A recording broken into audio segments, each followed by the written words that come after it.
Hey! Today I want to show you my favorite lens, the Samyang 12mm f2.0. This lens is available for Fuji, Sony APS-C and Micro 4/3. It's an ultra-wide angle lens. I've been using it already since April 2017 and I like it a lot because it creates unusual angles. Besides that, I can achieve a shallow depth of field because of the F2.0 aperture. This works especially well for close-ups. Then I can blur the background really well. Unfortunately, this lens is manual focus only and is not stabilized. I still managed to get amazing photos and videos with it. I want to show you how. Maybe this video is also interesting for you when you want to use another ultra-wide angle lens, because to make good pictures with such a lens is not as easy as you might think. I will link to all products in the description. Please leave a like and subscribe to my channel when this video is useful for you. Thank you.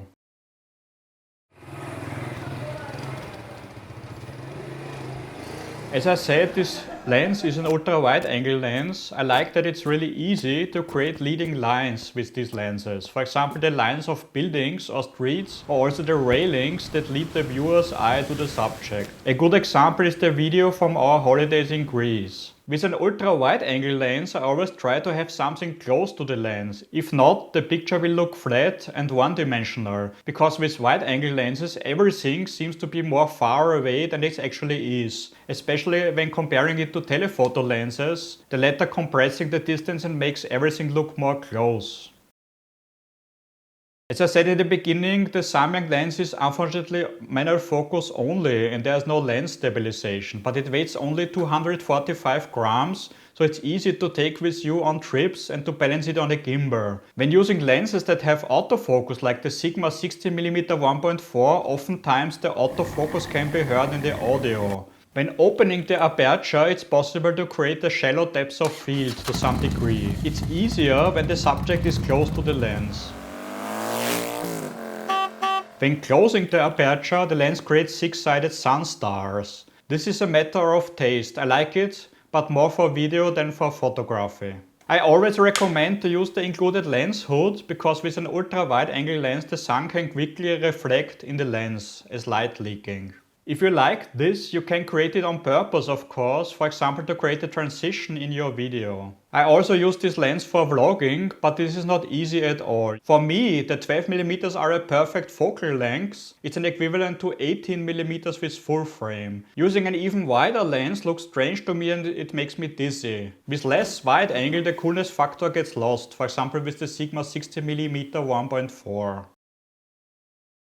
I like to close the aperture when using the lens, then almost everything is in focus, which is common for all wide-angle lenses. When doing that, I have to use other techniques to put the emphasis on the subject, like for example leading lines. But be careful, with small aperture you will see every single dust spot on the sensor, so better clean your sensor and your lens before every shoot. The simplest method to focus is to turn on focus peaking in your camera, so everything that is in focus will be outlined in a red color. In addition, you can zoom into the picture with the Sony a6500. This can be done by double tapping on the screen or simply put the zoom function on a function button of your liking. When focusing something more far away, you can simply put the lens on infinity. A more exact method, when you have more time, is to open the aperture all the way to f2.0, then focus your subject and then close the aperture again. I generally recommend this method because the area in focus is relatively large with wide-angle lenses, but the sharpness in this area is not distributed evenly. You can download an app like Hyperfocal Pro to your smartphone to show the specific values and let it do the depth of field calculations for you. As you can see, the area in focus with f2 for subjects that are close is very small. When your camera has a flip up or flip out screen, you can use focus peaking to see what's in focus. If not, you have to test and remember the correct setting on your lens. Try it out before, for example using an external monitor. There is also the term hyperfocal distance. When focusing at this distance, everything until infinity will be in focus with acceptable sharpness. This means when closing the aperture with f8 from 1 meter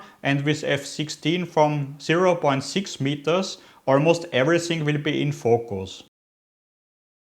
Here you can see some more, hopefully nice example photos that I took after my trip to Greece using this lens. At the moment I use this lens a lot for product photography because the products will look larger than life. Because of the minimum focusing distance of just 20 centimeters, it's perfect for that.